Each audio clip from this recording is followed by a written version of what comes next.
Thank you for listening to Depictions Media Radio.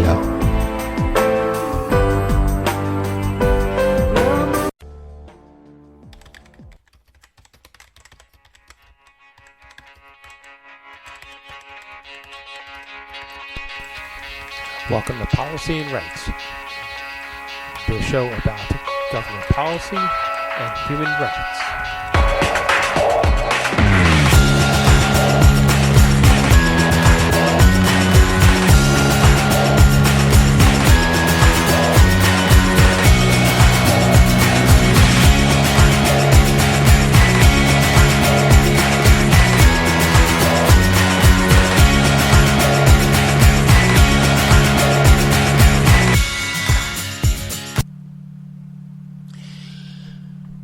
And welcome back to Policy and Rights here on Depictions Media Radio. I'm your host, Michael Clogs. Okay, Pierre Poilievre, he went and did it. Alright, you probably heard by now that he has called out Jagmeet Singh to pull the plug and call for a confidence vote. Which, of course, we know triggers an election. He also called him out on the bluff, saying that he wouldn't do it because, well, he wants the golden pension. It would seem that Mr. Poilievre, in all of those statements, laid it all on the line. What it is that he's thinking. What and how the Conservative Party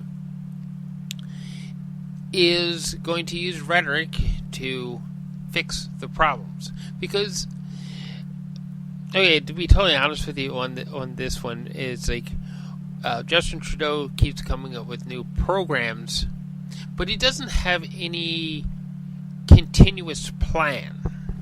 There's no laid out map to what it is that he's actually going to do to fix the problems that are in Canada. There's no map to that. He just keeps, well, let's throw this at the wall and see if that fixes some things that quiets people down. Give them what they want here and there, and really do no real work for the people themselves. Flip side to that is, well, there is no. The flip side is there's still no plan. Ask Mr. Poilievre what his plan is to fix the problems of Canada, to make life a little bit easier, a little bit better for the Canadian people. Ask him what that plan looks like. And he's probably not going to be able to answer your question. He's going to say, oh, we need to cut the tax. We need to do this, that, cut this program, eliminate that program, tear up this thing. But he's not going to lay out a plan. Okay, so now we have Jagmeet Singh, but we still don't have a plan. At least if he could come up with a plan, maybe we could see something. We don't have a tangible plan for Canada. What we have are three people spewing rhetoric. One calling out the other on their I guess for simple terms, we're going to say wrongdoings. And how they are part of the problem and not part of the solution. Well, all three, the reality is that all three of you are part of the problem because we need a plan to fix the problems of Canada, and there is no plan. We need something concrete to follow so that we understand where you're going with things.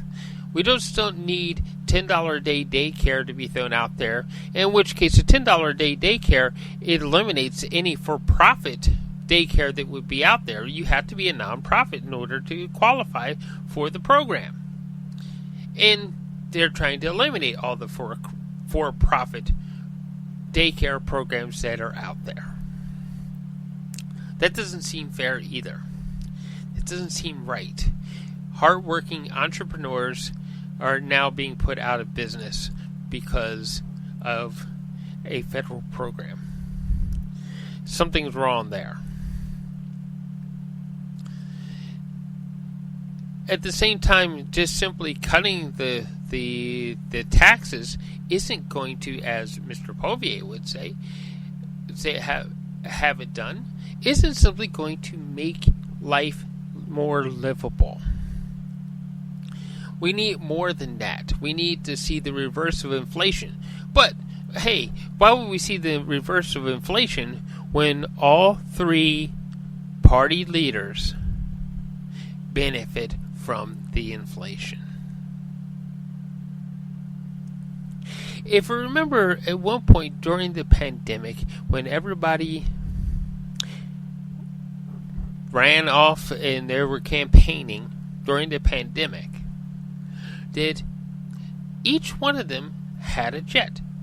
Trudeau, Jagmeet, and the Conservative Party at the time. They all had that jet. Now, one, who gave them the jet? And two, who put the fuel in the jet? Because, hey, it takes tons of fuel to crisscross the country several times. That takes a lot of fuel. What does that tell us about the large corporations and who is being sponsored? There's only one party left that wasn't being sponsored at the time, and that was the Green Party. Well, the Green Party, they've all but managed, the other three have all but managed to silence them. Now, we have a new upshoot party coming along that wants to bring clarity. The question is, will they sip the corporate Kool-Aid and just follow suit? Or will they actually try to do something that would be concrete and show a plan for Canada?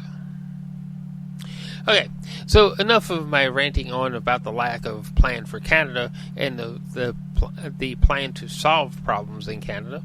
We're also going to hear from the United Nations, and we're going to hear from the United Nations press floor as we're going to get updates on Sudan and Gaza and other problem areas around the world. Okay, and we are also going to be heading off to the UN Security Council, where we're going to hear thoughts about the war between Ukraine and Russia. Now, the thought is that the longer the war continues, the closer we could get to actually seeing some sort of nuclear disaster or nuclear warfare between the two countries, because, hey, they both have the capability.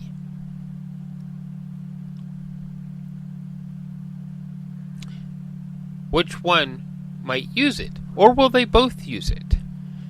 So,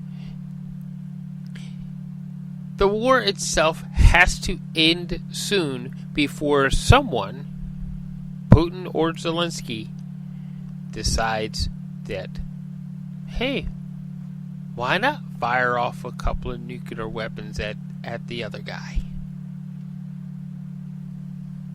That could lead to another disastrous situation where huge, massive evacuations and other sort of problems that go along with that, where how many people could be displaced because of nuclear warfare.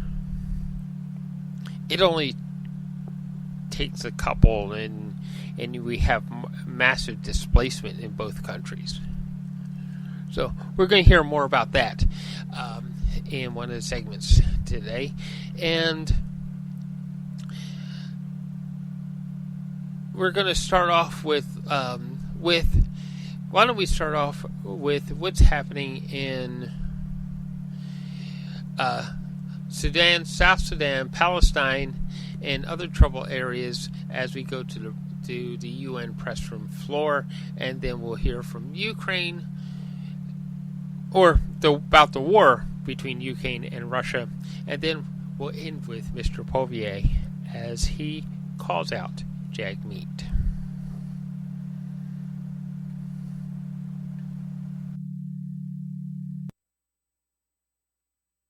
All right, let's get started.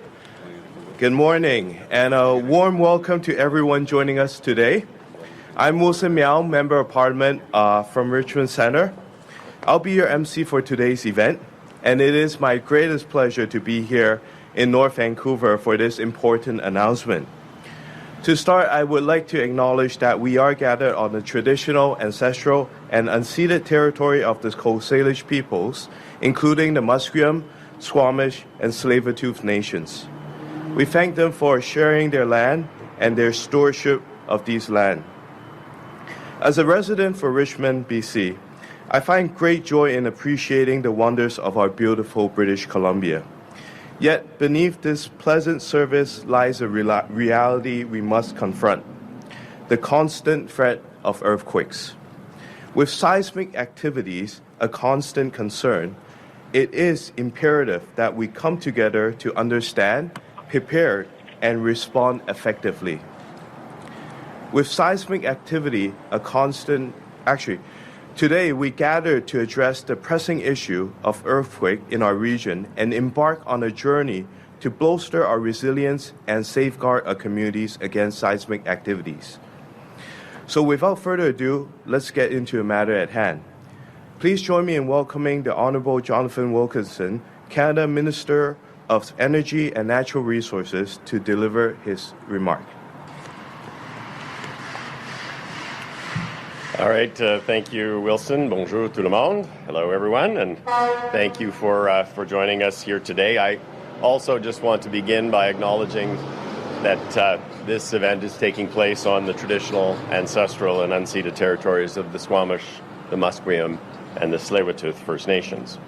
And certainly I'm very pleased to be joined by a number of my colleagues, including the Honourable Harjit Sajjan, and of course the Minister of Emergency Preparedness for British Columbia, Bowen Ma. In an age where we are increasingly confronted globally with natural disasters, Canadians need their governments to respond in a serious way. Think about floods and wildfires, which are increasing in frequency and severity with climate change. And of course, earthquakes. Every year in Canada, nearly 5,000 earthquakes are recorded. Chaque année au Canada, il y a près de 5,000 tremblements de terre. Le gouvernement fédéral prend la menace des tremblements de terre très au sérieux. Fortunately, most of these are small and pose no serious threat, but large damaging earthquakes can and will occur. Although many regions of Canada can be affected by earthquakes, the most potentially damaging ones would occur here in western British Columbia, as well as along the Ottawa to Quebec City corridor. The federal government takes the threat from earthquakes very, very seriously. As the authoritative source of information on earthquakes in Canada, my department, Natural Resources Canada, monitors seismic activity and provides timely and reliable information to the public, to the media, to infrastructure operators, and to emergency responders. This information we produce is used to regularly update the seismic provisions of the National Building Code of Canada, ensuring engineers have the most up-to-date information when they are designing buildings and other infrastructure to withstand earthquakes. Today, we are outlining measures we are taking to go further in helping Canadians to respond to earthquakes. The federal government has invested $36 million to develop a warning system covering those regions of Canada with strong potential for earthquakes and concentrations of population and critical infrastructure. These investments have taken place in the 2019 to 2024 period. And today I am pleased to announce the activation of a new early earthquake warning system here in British Columbia. Earthquake early warning will provide seconds to tens of seconds of warning to over 10 million people in Canada before the arrival of strong shaking. We cannot stress this enough. During an earthquake, every second counts. Aujourd'hui, j'ai le plaisir d'annoncer l'activation de ce système d'alerte au tremblement de terre en Colombie-Britannique. Le système d'alerte au tremblement de terre permettra à plus de 10 millions de personnes d'être averties quelques secondes ou dizaines de secondes avant l'arrivée d'une forte secousse. Lors d'un tremblement de terre, chaque seconde compte. When a strong earthquake is detected, alerts will be transmitted automatically to the public via the National Public Alerting System. When an alert is heard, recipients should assume that strong shaking is imminent and take immediate protective actions, usually involving the drop, cover, and hold on protocol. The alerts will initially be broadcast by the public on cell phones, radio, and cable or satellite television. In parallel to alerts to the public, critical infrastructure will soon be able to receive alerts which can be used to trigger safety systems to take automatic actions, such as sounding alarms, opening fire hall and ambulance bay doors, diverting incoming air traffic, triggering trains to slow down or stop to prevent derailment, and stopping traffic from driving onto bridges or into tunnels. Further, earthquakes do not recognize international boundaries, of course, and large earthquakes on either side of the Canada-US border can impact both countries. We have thus, in addition to developing our own enhanced warning system, been working closely with our American colleagues to share information between our respective warning systems, increasing warning times for both British Columbia and for Washington State. Earthquake early warning will help reduce injuries, deaths, and property losses by giving people valuable seconds to take protective actions. To protect everyone who resides in Canada's at-risk areas and to enhance mitigation, preparedness, and response to natural disasters like earthquakes, the Federal Government of Canada, provinces, territories, and Indigenous partners will keep communicating and will keep cooperating. Le système sera entendu plus tard dans l'année au sud du Québec et l'est de l'Ontario. The system will be expanded later this year to southern Quebec and to eastern Ontario. No matter what the natural disaster is, wildfires, floods, earthquakes, Canadians need their governments to be proactive in addressing the increasing likelihood of natural disasters. Our government is taking proactive action on that front. Today's announcement is an example of that work, but I would certainly also point to the work we are doing on flood mapping and on training new firefighters and ensuring those firefighters are equipped with the tools they need. I would say, unfortunately, some of the leaders, both federally and provincially, of major political parties continue to ignore the scientific realities of our time and the need for us to be prepared. Given what we face as a global community regarding increasing natural disasters, the lack of concern on the part of some leaders and the lack of regard for science is truly disappointing. In closing, I would like to thank the province of British Columbia and certainly to Minister Ma, who is my counterpart here on the North Shore, for its active collaboration in these efforts. It is by collaborating actively and sharing expertise and best practices that we can and we will make Canada a safer and more secure place to live. So thank you for joining us today. Merci beaucoup. Thank you, Minister Wilkinson. And now please allow me to invite the Honourable Harjit Sajjan, President of the King Privy Council for Canada and also the Minister of Emergency Preparedness and Minister responsible for the Pacific Economic Development Agency of Canada, to share his remark. Please. Thank you, Wilson. It's great to be here with my colleague, with Wilson, with Minister Wilkinson, and also with my very close colleague, Minister Ma, who we've been working close together for the last 2 years, dealing with a lot of the wildfires, flooding, and other emergencies. And I do want to acknowledge that we are gathered on the Squamish, Musqueam, and Tsleil-Waututh First Nations. What I want to say here is that this system is going to be a game changer. We in the Lower Mainland, especially in British Columbia, we know about the potential impact of the big one, the earthquake. I remember when I was in elementary school at that time, there were discussions about the earthquake, and a lot of work was taking place. I remember how in BC and here in the Lower Mainland, we took a leadership role and started training, educating, putting the right systems in. I remember being part of that training because at the end of the day, we need to be prepared.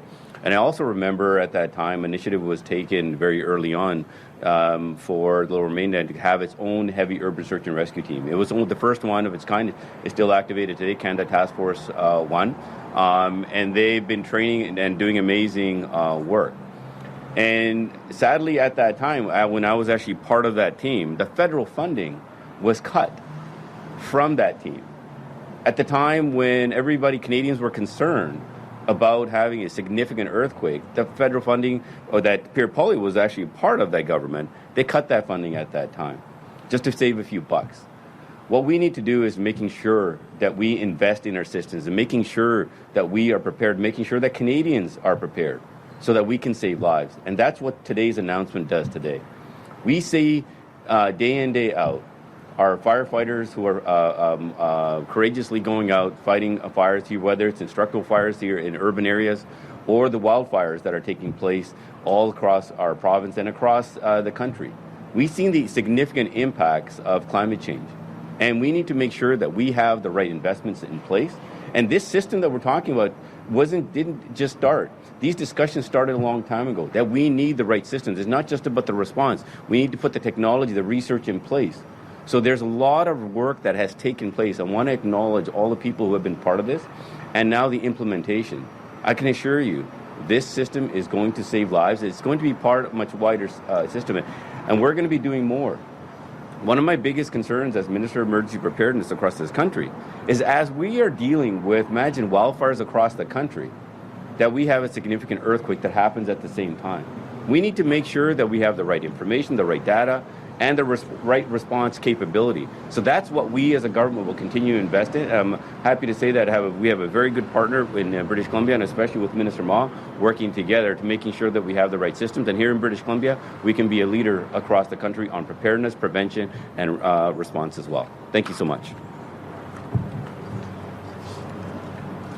Thank you, Minister Sajan. And at this moment, I'm pleased to welcome the Honourable Bowen Ma, Minister for British Columbia, Emergency Management and Climate Readiness.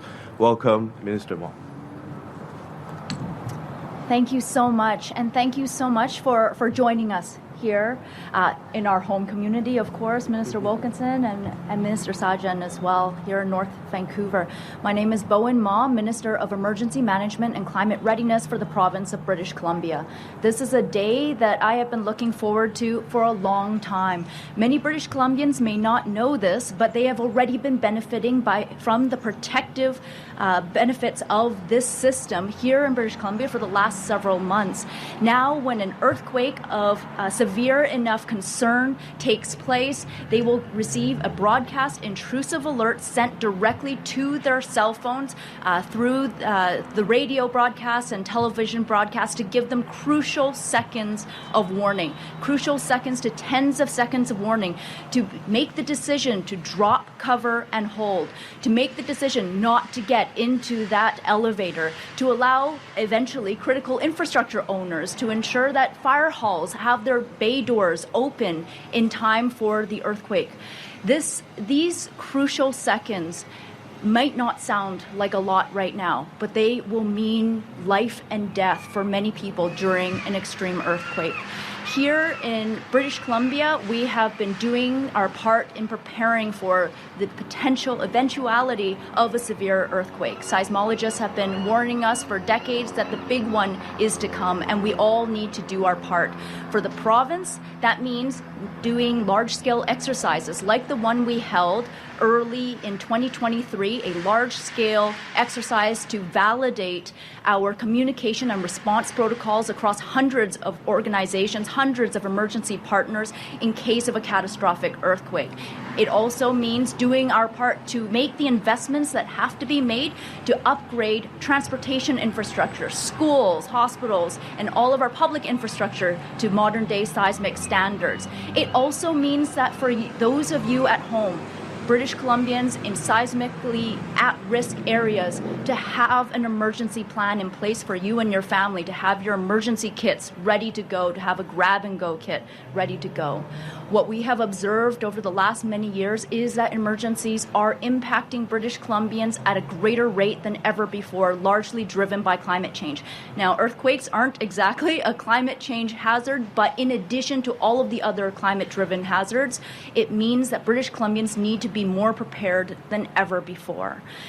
Last year, our government also adopted the Emergency and Disaster Management Act, the most modern, most comprehensive emergency act across the country that focuses not only on preparedness, but also all 4 phases of emergency management. That includes preparedness, but it also includes mitigation of the impacts of disasters before they happen. It includes response and, of course, helping communities to recover. We've got a lot more work ahead of us to ensure that every corner of British Columbia is prepared for and resilient against emergencies that can hit their communities. And we are so incredibly grateful to the Government of Canada for investing in the earthquake early warning system. Thank you. Thank you, Minister. Once again, this concludes the announcement portion. I'd like to thank all of you for joining us here today. Especially thank you to the North Vancouver Fire Hall for hosting us here. And thank you for the remarkable work and bravery you deliver to our community.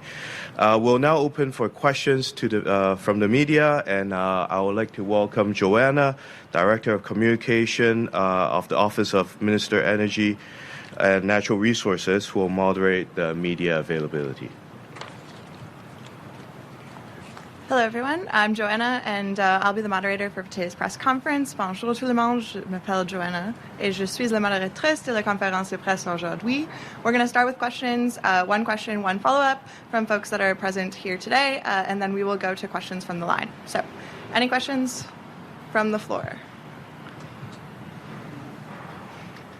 Okay, no questions from the floor, so I will turn it over to the questions on the line.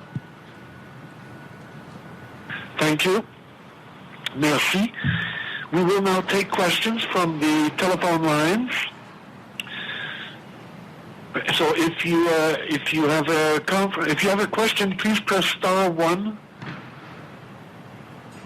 on the device's keypad. Nous allons maintenant prendre des questions du téléphone.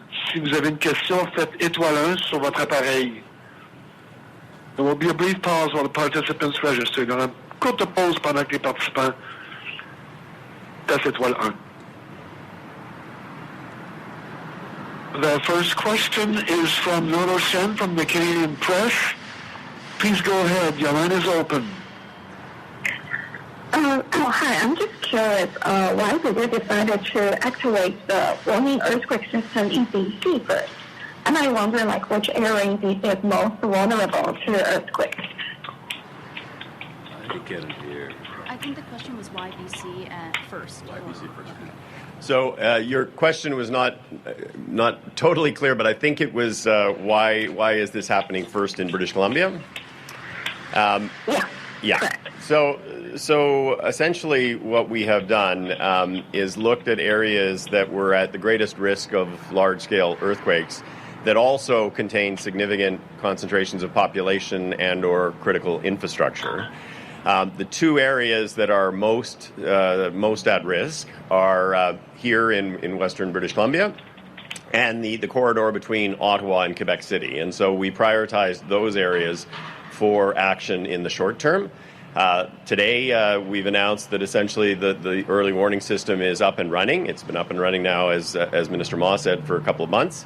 And we will be looking forward to doing the same kind of thing in the Ottawa to Quebec City corridor later this year. And then we will look to see what we want to do to further expand the system. But this is the area of greatest risk.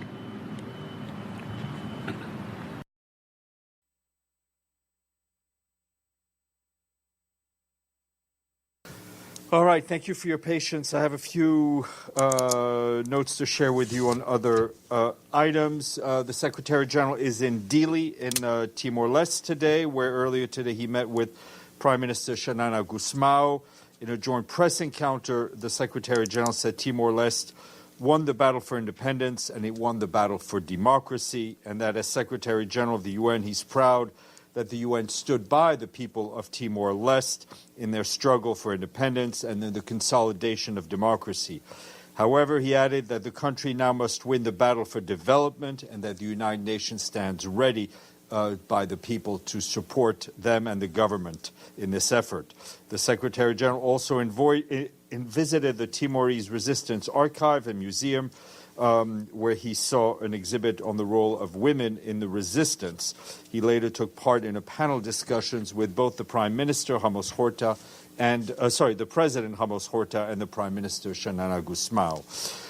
Tomorrow he will address the National Parliament and attend an official ceremony to mark the 25th anniversary of the popular consultation. From there he will head to Singapore and then on to China. Our Deputy Secretary General Amina Mohammed, as you know, is in Port Sudan. She just finished her day there. She was accompanied by Ramtam Lamamra, the personal envoy for Sudan, as well as the resident coordinator for Sudan, Clementine Nkweta Salami, and senior officials from the World Food Programme, UNHCR, and UNICEF. They met with displaced persons. They also met with the UN team and with a number of government officials of Sudan. All this was done in Port Sudan. As you know, this is aimed at highlighting the humanitarian crisis ongoing in the country. Tomorrow, the Deputy Secretary General and her team will head to Adre in Chad, which is the border point from which we've been getting some humanitarian aid into Sudan. And just on Sudan itself, just an impact first on the floods triggered by the collapse of the Arba Dam just near Port Sudan that took place last Sunday. Our humanitarian colleagues note there's been extensive damage among other things, to the freshwater pipeline that supplies the city of Port Sudan. Local authorities also report that some 5 million cubic meters of silt have been released downstream, severely impacting agriculture and water supplies in the surrounding areas. Urgent needs for people affected by the dam burst include food, include shelter and household items. We, along with our partners, are mobilized and have been distributing emergency assistance. Our humanitarian colleagues warn that the damage to the dam has had serious direct impact that will continue to affect the fresh water supply in Sudan, for the Port Sudan, for the months to come. For its part, World Food Programme said today it is working around the clock to try to deliver food and other humanitarian goods to people throughout Sudan. WFP's priority is to provide vital aid across 14 areas in the country to people who are either facing famine or at risk of slipping into famine after 500 relentless days of conflict. WFP pointed out that since Chad's Adre border crossing with Sudan was reopened for humanitarian convoys, the food agency trucks carrying over 630 metric tons of food, that's about enough for 55,000 people, have crossed into Darfur region. The latest truck crossing was on Tuesday. WFP says that this food assistance is for communities in Kirenek and Sirba, two areas that are at risk of famine in West Darfur. Some supplies have already arrived in Mornay town in Kirenek, while other convoys are still en route. WFP says the progress of the convoys has been slowed by damaged bridges as well as flooded and muddy roads, as this is the peak of the rainy season in Sudan approaches.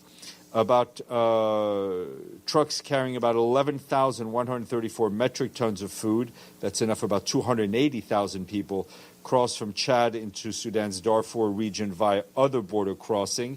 That's the Tine crossing. That took place on Wednesday and Thursday last week. Distribution of vital food assistance will start as soon as possible in locations across Darfur for communities facing famine or at risk of slipping into famine. WFP said the food assistance had been stranded at the border because of flooded seasonal riverbeds linked to heavy rainfall last year. Floodwaters have receded slightly and allowing trucks to move, though progress remains slow because of poor conditions. WFP is also delivering cash assistance to families across Darfur.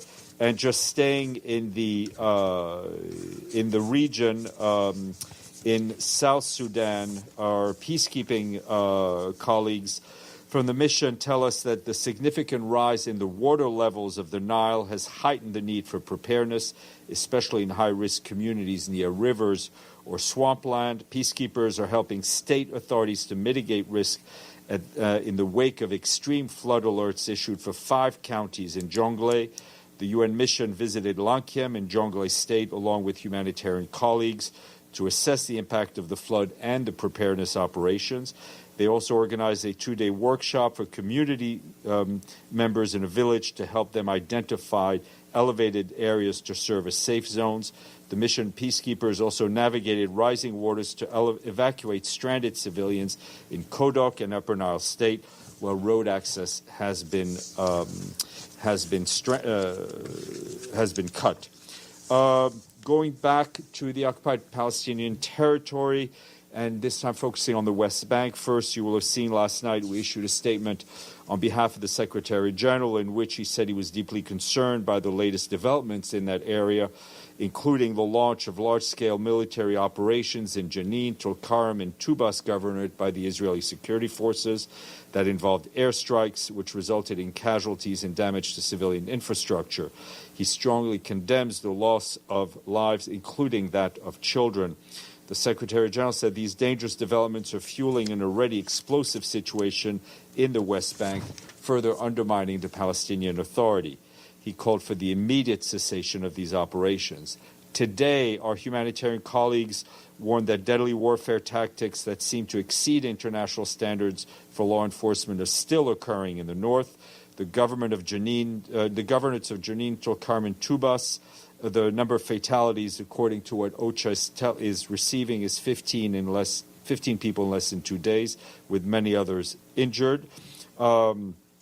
Initial reports suggest that some families have been displaced, particularly in urban areas where Israeli security forces have repurposed homes as military positions. In multiple locations, heavy damage to infrastructure has been caused by military bulldozers. Electricity and telecom outages are also reported. Meanwhile, there continues to be military operations near hospitals, severely impacting those facilities. An UNRWA clinic at Al-Far refugee camp had to suspend operations yesterday, but was able to resume today once the Israeli security forces left the area. OCHA has convened UN agencies and other UN humanitarian partners working in the West Bank. They stand ready to assess the damage and the people's needs and to respond accordingly. Agencies have also warned people of the risk of unexploded ordnances in some areas, and that will be one of the first issues that will need to be addressed. Meanwhile, on the political end, Tor Veneslan, the special coordinator for the UN in the region, continues to monitor the ceasefire and hostage release negotiations and to engage regularly with key national and international regional actors. He remains in contact with all relevant parties, reiterating the need to urgently reach a deal and the UN's commitment to support all efforts towards this goal. He has also held high-level talks with Israeli security officials regarding the incident involving the WFP vehicle that we told you about yesterday. In his discussions, he continues to raise his serious concerns about the deteriorating dynamics in the occupied West Bank. And as we said yesterday, Israeli forces must adhere to international law enforcement standards. Moving to Gaza, yesterday our WFP colleagues, as you know, decided to temporarily pause the movement of its employees across the Gaza Strip following the shooting of the vehicle. Despite the pause in staff movement, WFP continues its life-saving humanitarian operations in Gaza through cooperating partners and hopes to resume its staff missions as soon as the necessary safety security guarantees from Israeli authorities are received and they feel it is safe to resume the movement of staff. WFP, as you know, is committed to staying and to delivering for the people of Gaza, but the incident is a stark reminder of the rapidly and ever-shrinking humanitarian space for our colleagues. Also,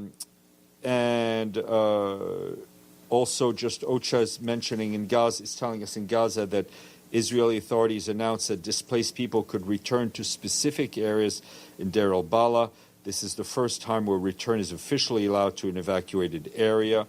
Obviously, the evacuation orders that we've received, that Palestinians have received numerous times since the beginning of August, has severely disrupted our humanitarian work and our ability to work. Also want to flag that Saturday last, UN colleagues assessed the water, hygiene, and sanitation conditions in 2 sites hosting over 1,200 families in Rafah.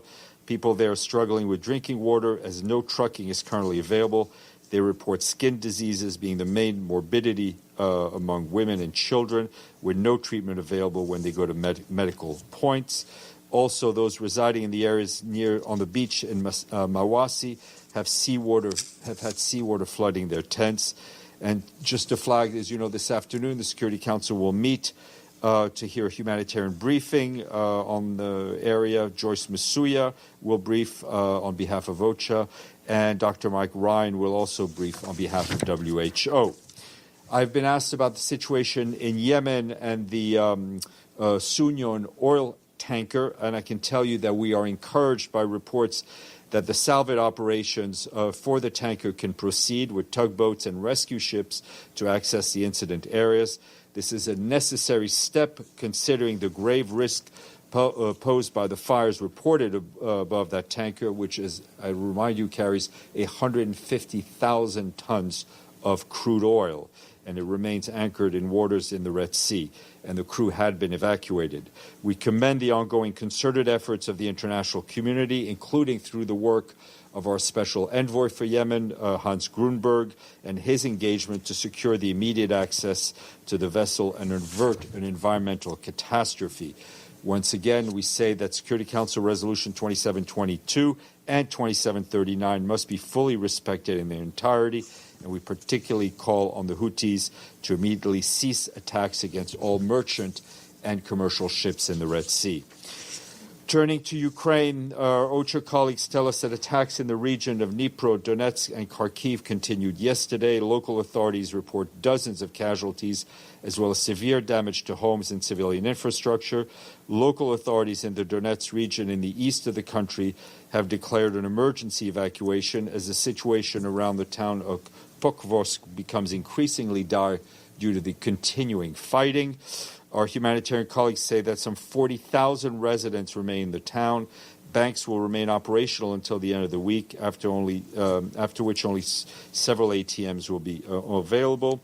Humanitarian organizations continue to assist people in the frontline communities to provide food, household supplies, and other essential items. They're also doing whatever they can to support people fleeing the fighting in Donetsk and Sumy region.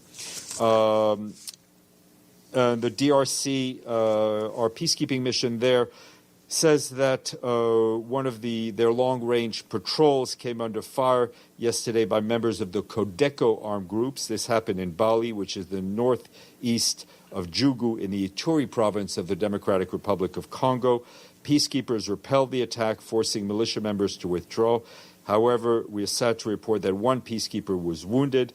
He's now reportedly in stable condition. Later in the day, another patrol deployed to the area to protect civilians, also coming under fire by the same armed group, but no reported casualties. Peacekeepers also deploying in other locations southeast of Jugu to respond to the establishment of 2 new positions by the Codeco armed group in that area. Peacekeepers facilitated the safe passage of local populations. Today is the International Day of Nuclear Test.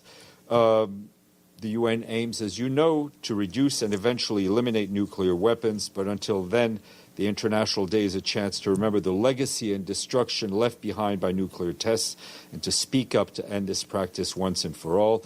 The Secretary General highlights that the Comprehensive Nuclear Test Ban Treaty is the only prohibition on all nuclear testing and an essential verifiable security tool, but the treaty is sadly not yet in force. He calls on all countries whose ratifications are needed for the treaty to enter into force to do so immediately and without condition. Lastly, programming note, we're going to have a little time change tomorrow. We will brief at 11 a.m. Ooh. Actually, noon. Someone has to change it then. I will not entertain comments on that, but I will entertain questions. Edie. 2 follow-ups, Steph. First, on WFP, you said that they hope to resume when there are safety and security guarantees.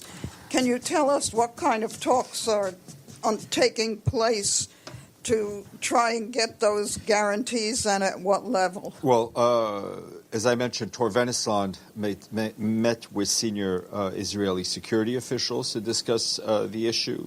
Our security colleagues on the ground are also speaking to their counterparts.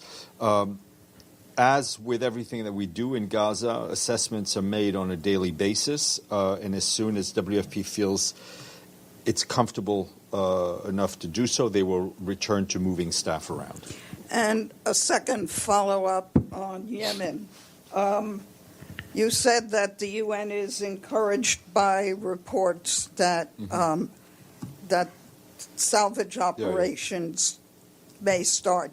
Do you have any independent confirmation that the Houthis have agreed to this? I mean, that's our understanding. What we are not involved in the actual salvaging. That's being done by the private sector. But our understanding is that yes, it will be space for these operations to be conducted safely has been agreed to by the Houthis. And any indication of when that might start? No, ma'am.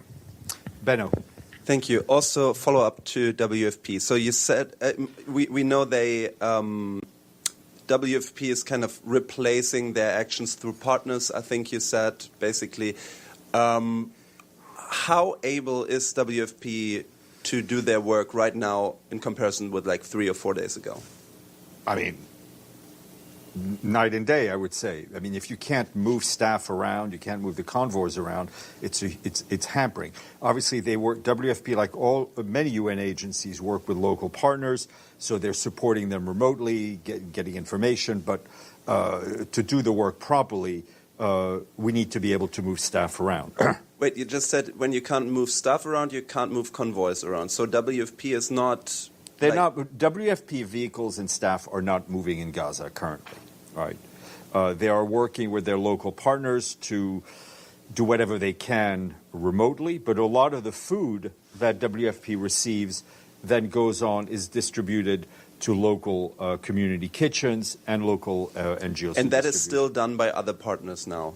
That is being done by their partners. But obviously it's not working. I mean, WFP is not working at the level it wants to work, and it needs to work in Gaza. Dulcie.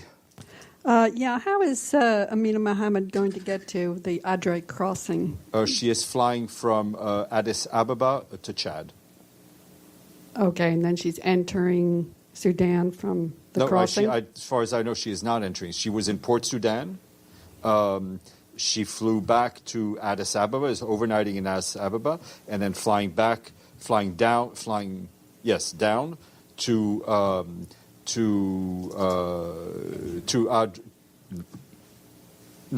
she's flying down to Chad to get to Adre tomorrow. Okay. Margaret Bashir. Steph, in the DRC, where was the peacekeeper from who was killed? That's information I'm not yet able to share, I think, given all the notifications that have to be done. As soon as I have a nationality, I will share with you. And then on the Red Sea, following up on Edie, the Houthis gave guarantees previously with the other ship that you guys worked on for 2 years. I mean, and it kept taking so long because their guarantees never materialized. How optimistic are you? I think this will happen? We can only take people at their word, but I think there is an understanding from all the parties involved that this is a live case, as I want to put it. I mean, this is a tanker carrying a lot of crude oil, which we believe there are fires on board. So it's not. It's a live wire case. You may ask a follow-up, Michelle. Thank you.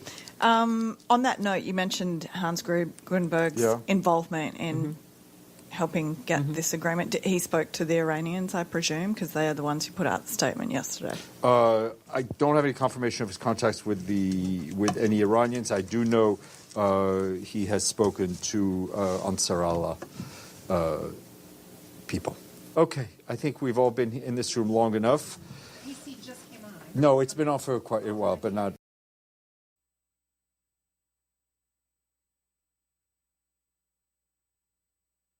I give the floor to Mr. Miroslav Janča. Thank you, Mr. President. On Saturday, 24 August, Ukraine marked its 33rd Independence Day. The day also marked a somber milestone of 2.5 years of Russia's full-scale invasion of Ukraine, launched in blatant violation of the UN Charter and international law. On this occasion, we reiterate the United Nations' full commitment to the sovereignty, independence, and territorial integrity of Ukraine within its internationally recognized borders. Over the past 30 months, millions of Ukrainians have witnessed unimaginable death, devastation, and destruction. According to the Office of the High Commissioner for Human Rights, since 24 February 2022, 11,662 civilians have been killed, 639 of them children. 24,207 civilians have been injured, 1,577 of them children. This July was the deadliest month for civilians in Ukraine in almost 2 years. At least 219 civilians were killed and 1,018 injured. Tragically, these figures only grow as missiles, shells, and drones continue to hit cities, towns, and villages across Ukraine daily. In the past 2 days, hundreds of missiles and drones reportedly killed at least 11 people and hit energy and other critical civilian infrastructure across Ukraine. Damage was reported in 15 regions, with at least 11 energy facilities affected. This vast destruction further aggravates the already precarious access to energy and water for millions of people. Days earlier, on 24 August, amidst escalating fighting in eastern Ukraine, a missile struck a hotel in the town of Kramatorsk, Donetsk region of Ukraine. A Reuters staff member was killed and 4 journalists injured. Similar attacks on hotels, restaurants, markets, and shopping areas in frontline communities have been reported. We are also concerned about the impact of the spread of fighting on the civilian population on both sides of the Ukraine-Russia border, including in the Sumy and Kharkiv regions of Ukraine, as well as in the Kursk, Belgorod, and Bryansk regions of the Russian Federation. Following the start of Ukraine's incursion into the Kursk region on 6 August, local Russian officials reported at least 12 people killed and 121 others injured. According to local officials, at least 130,000 people have been evacuated from the region. OHCHR has not received additional reports of civilian casualties or related harm and is not able to confirm these reports as it has no access to the Russian Federation and the areas impacted by the fighting. As the Secretary General repeatedly underlined, attacks on civilians and civilian infrastructure are unacceptable, no matter where they occur. These attacks are prohibited by international humanitarian law. They must end immediately. We urge all sides to act responsibly and ensure the protection of civilians.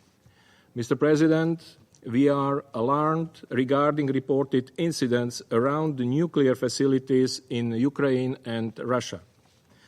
In August, the International Atomic Energy Agency, IAEA, reported deterioration of the nuclear safety situation at Ukraine's Zaporizhzhia nuclear power plant. On 17 August, a drone strike hit the road around the site perimeter. On 11 August, significant fire at one of the cooling towers resulted in considerable damage. The IAEA team has also reported periodic intense military activity near the plant, including sounds of frequent explosions, repetitive heavy machine gun and rifle fire and artillery at various distances from the plant. Concerns are also rising over nuclear safety and security in the Kursk region of the Russian Federation. On 22 August, the Russian Federation informed the International Atomic Energy Agency that remains of a drone were found within the territory of the Kursk nuclear power plant. We welcome yesterday's visit to the Kursk nuclear power plant by IAEA Director General Grossi and his personal efforts to ensure nuclear safety and security in Russia and Ukraine. We also commend IAEA's ongoing monitoring of the situation at all of Ukraine's nuclear sites, including Europe's largest plant in Zaporizhia. We continue to call for maximum restraint and vigilance to avoid a nuclear incident, the consequences of which could be catastrophic to the region and the world. Mr. President, after a decade of conflict in the east of Ukraine and occupation of the Autonomous Republic of Crimea and the city of Sevastopol, and following 2.5 years of full-scale war, the suffering of the people in Ukraine continues unabated. Women in Ukraine are facing particular risks. They make up 56% of the 15 million people in need of humanitarian assistance. We are concerned about the reported 40% increase in cases of gender-based violence.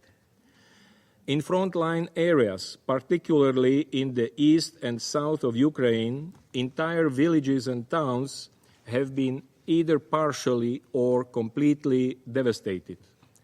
According to OHCHR, 546 medical facilities and 1,306 educational facilities have been damaged or destroyed. As we have previously briefed, humanitarian operations in some areas lack access to people in need. We remain deeply concerned about the 1.5 million people who we are unable to reach in parts of Donetsk, Kherson, Luhansk, and Zaporizhia regions of Ukraine occupied by the Russian Federation. Like all others living close to the front line in Ukraine, they require urgent access to health care and medicine, food and clean drinking water.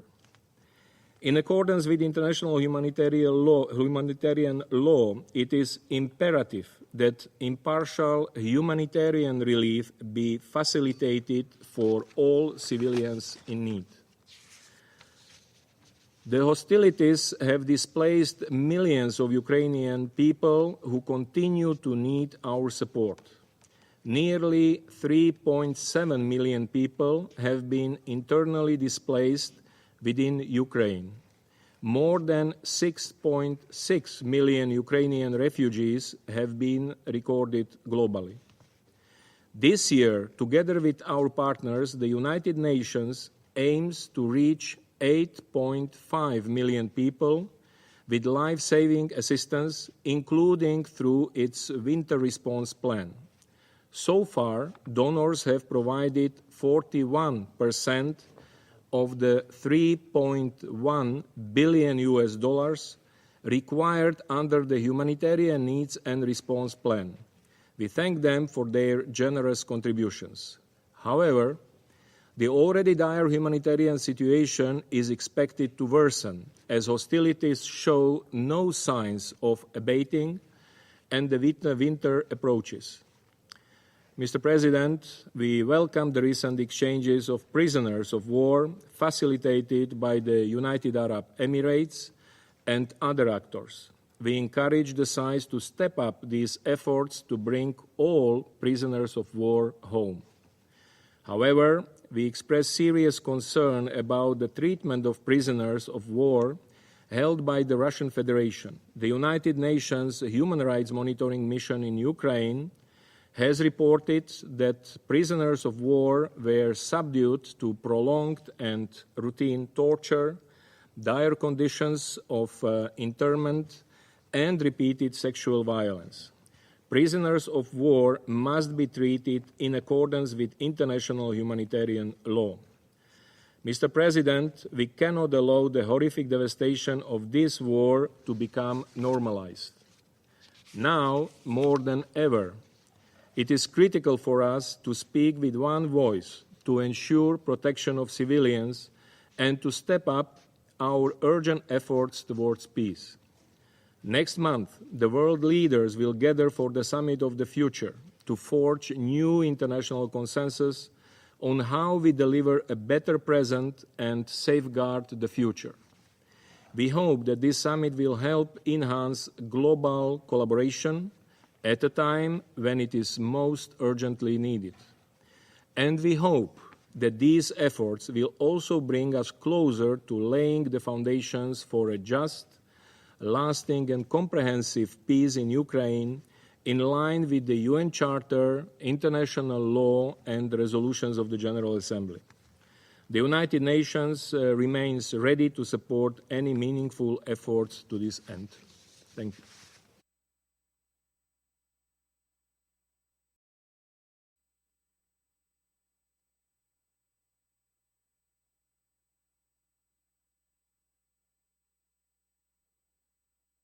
Him doubling housing costs and driving 2 million people to the food bank, voted against the crime and chaos he has caused.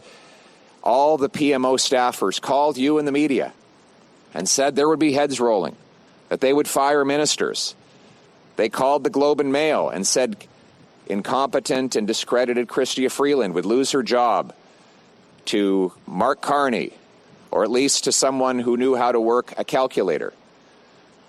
And then that there would be other changes. Maybe even the Prime Minister would step aside to make way and to try and bury the disastrous NDP Liberal record and put a fresh coat of paint on the broken down Liberal car. Well, what did we learn at this expensive Liberal retreat in Halifax? We learned that nothing will change. That Chrystia Freeland, who's been Canada's worst ever finance minister, helping to double our national debt and drive inflation to its worst in 4 decades, will stay in her job. Sean Fraser, who destroyed what was the best immigration system in the world, will stay in his job. The crazy carbon tax minister, Stéphane Guilbeault, who wants to ban trucks, roads and plastic straws while Liberals legalize crack and heroin, he's going to keep his job as well. The disastrous Justice Minister, who's helped give Canada a 50% increase in violent crime and a 120% increase in gun crime, he will keep his job. But most important of all, Justin Trudeau, the man who is not worth the cost, announced that he will keep his job. Canadians cannot afford another painful, costly, chaotic, and corrupt year of Justin Trudeau. He will not quit. He must be fired. His ego, arrogance, and incompetence will always have him putting himself ahead of Canadians. He would rather Justin Trudeau would rather force an entire generation to go without homes, 2 million people to go to food banks, 25% of kids to go to school hungry. That he would rather that continue to be the case than to give up power. He will not quit. He must be fired. And the person to do it is Jagmeet Singh.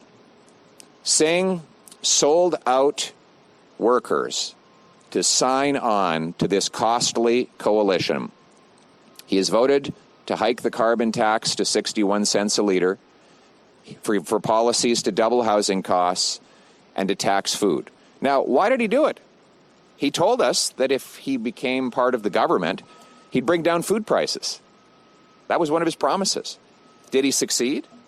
Well, you don't actually have to ask me if he succeeded. Ask him.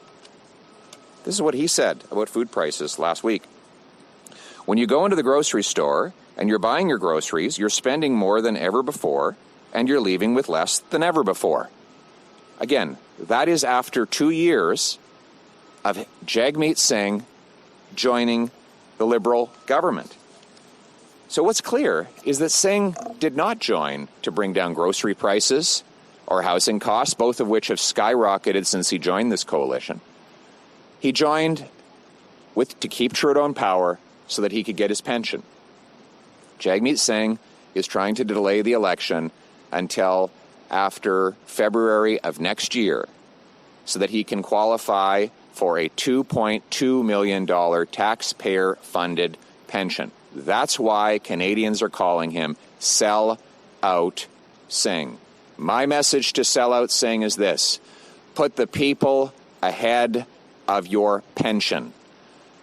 Break the costly coalition with Trudeau to trigger a carbon tax election where Canadians can choose between the costly coalition of the NDP Liberals that tax your food, punish your work, take your money, double your housing cost, and unleash crime and chaos in your community, or common sense conservatives who will axe the tax, build the homes, fix the budget, and stop the crime.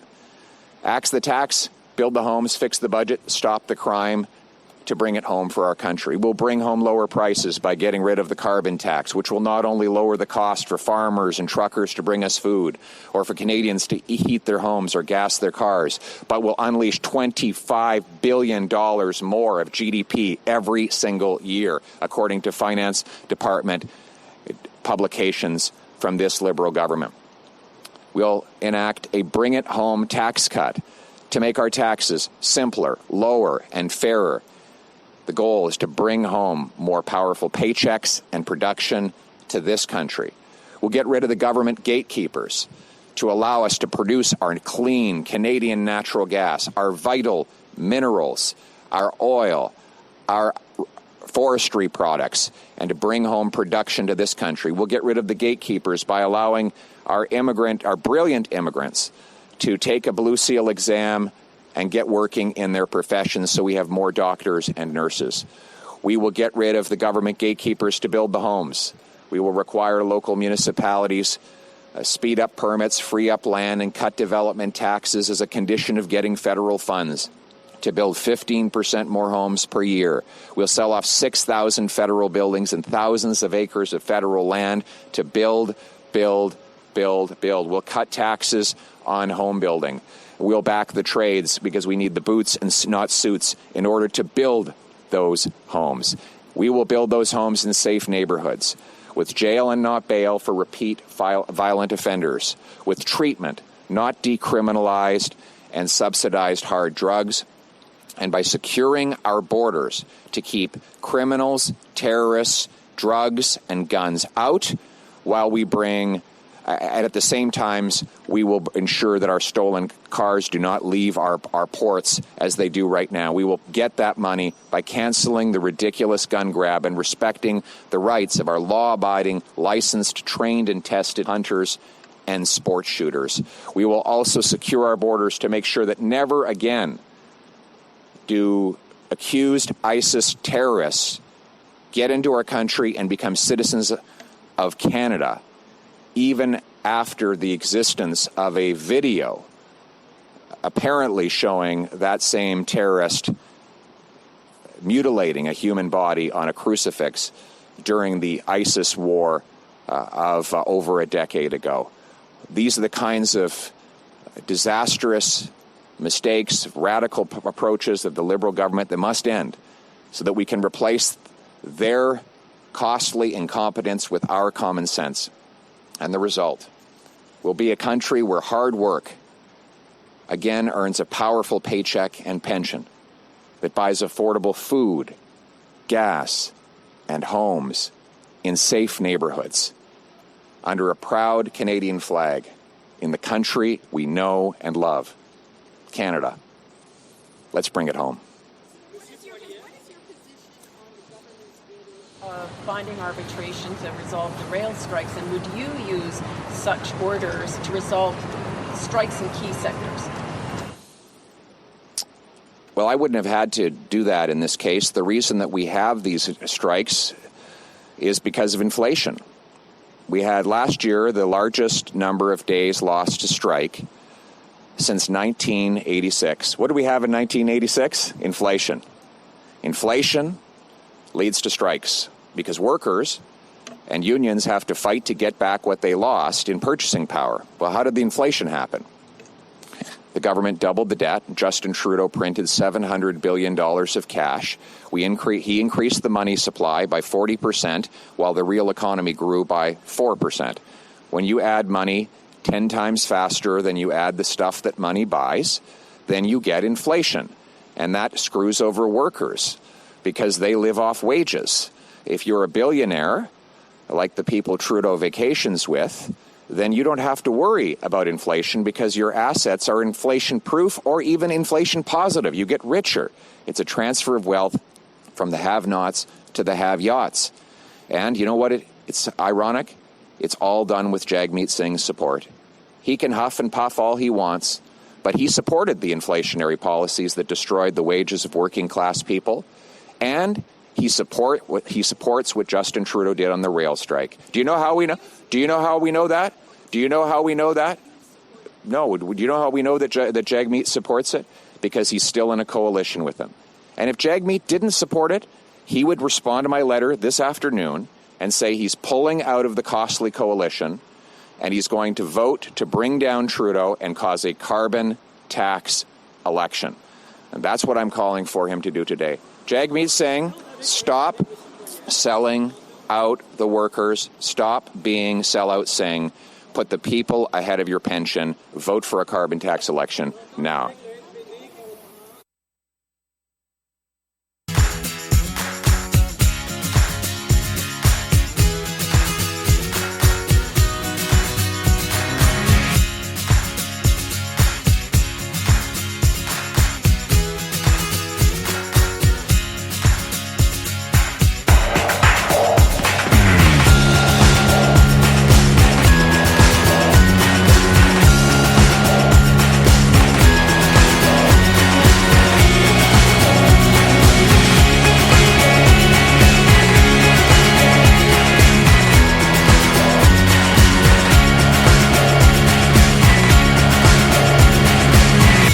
The show has been produced by Depictions Media.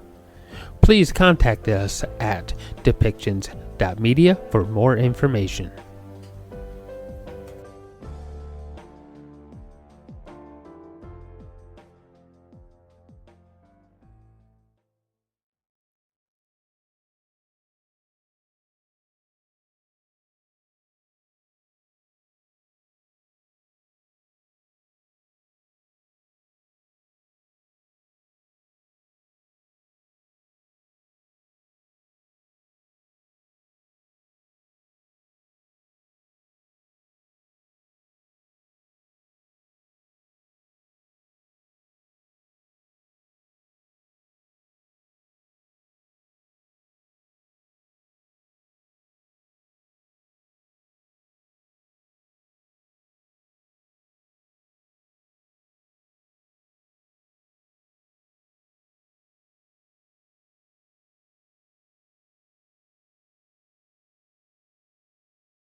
show has been produced by Depictions Media.